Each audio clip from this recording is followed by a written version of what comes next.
कि अब भाभी को कैसे पटाया जाए। यहाँ पे हमने अपनी सोच को बहुत तरीके से चेंज करने की कोशिश करनी है। लेकिन अगर ऐसी कोई भाभी है जो आपको सिग्नल दे रही है और कहीं ना कहीं आपको लगता है मैं उसके साथ अच्छा फील करता हूँ, या फिर आप उनके लिए एक इमोशनल और सेक्सुअल कनेक्ट है, तो ये आपका पर्सनल चॉइस हो सकता है।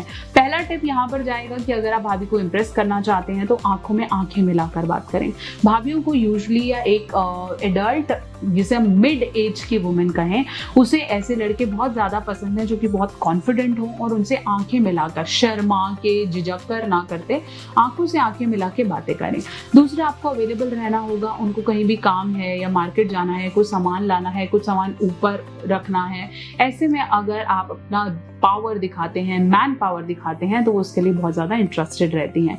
कहीं लिफ्ट देना है, कुछ बाय करना है, छोटे मोटे गिफ्ट्स देने हैं, ये कहीं ना कहीं इंप्रेस करते हैं एक मिडिल एज वुमेन को कि कोई ना कोई उनकी केयर कर रहा है। क्योंकि इस एज में उनको इमोशनल सपोर्ट कम मिलता है। हस्बैंड्स बिजी होते हैं, अपने बिजनेस को सेटअप कर रहे होते हैं, या फिर रेगुलरली साथ नहीं रहते।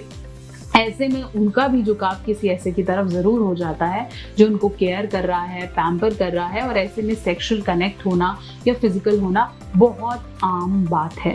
फिर बात करूं कि आपको अपने आप को ग्रूम रखना होगा, वेल मेंटेन्ड रखना होगा, अपनी हाइजीन की तरफ, ग्रूमिंग की तरफ ज्यादा ध्यान देना होगा, तारीफें ज्यादा से ज्यादा करें। क्योंकि एक उम्र ऐसी आ जाती है कि फीमेल जब 30 से 40s में होती है, उसकी तारीफ कोई नहीं कर रहा होता। ऐसे में अगर कोई भी उनको अप्रिशिएट करना शुरू कर दे, उनकी बॉडी को अप्रिशिएट करना शुरू कर दे, क्योंकि हस्बैंड्स तो इस चीज में इंटरेस्ट ही नहीं रखते, अप्रिशिएट करना शुरू कर दे तो वो बहुत जल्दी अट्रैक्ट हो जाती है। मैंने ऐसी बहुत सी फीमेल्स को देखा है कि वो मेल्स को अपनी पर्सनल फोटोग्राफ शेयर कर रही होती हैं ताकि वो ज्यादा से ज्यादा तारीफ पा सकें, जो कि उनको कंफर्ट और पावर देता है। बहुत सी ऐसी फीमेल्स हैं जो कम्युनिकेट तो करेंगी लेकिन मिलती नहीं है। मिलती क्यों नहीं है? क्योंकि उनको अपनी फैमिली का या सामाजिक उसका वो रहता है। लेकिन आप उनके साथ रिलेशनशिप में रह सकते हो, आप उनके साथ फोन सेक्स कर सकते हो, जिसके लिए वो कंफर्टेबल रहती हैं। तो अगर ये क्वेश्चन फिर से आप मुझसे पूछते हो कि भाभी सेक्स राइट और रॉन्ग, या फिर कैसे पटाया जाए, मैं फिर से आपको बोलूंगी ये भाभी और आपका पर्सनल चॉइस है। आपको इसे अपने इंटरेस्ट के साथ लेना है, लेकिन अपनी सोच को बिगाड़ना नहीं है, स्पेशली उसके लिए जो इस तरह के किसी भी इंटरेस्ट को मान और मर्यादा में रखता है। दूसरा, ये बहुत ज़्यादा ज़रूरी है कि जब भी आप इस तरीके का कोई भी फिजिकल रिलेशनशिप परफॉर्म कर रहे हैं तो कंसेंट होना चाहिए।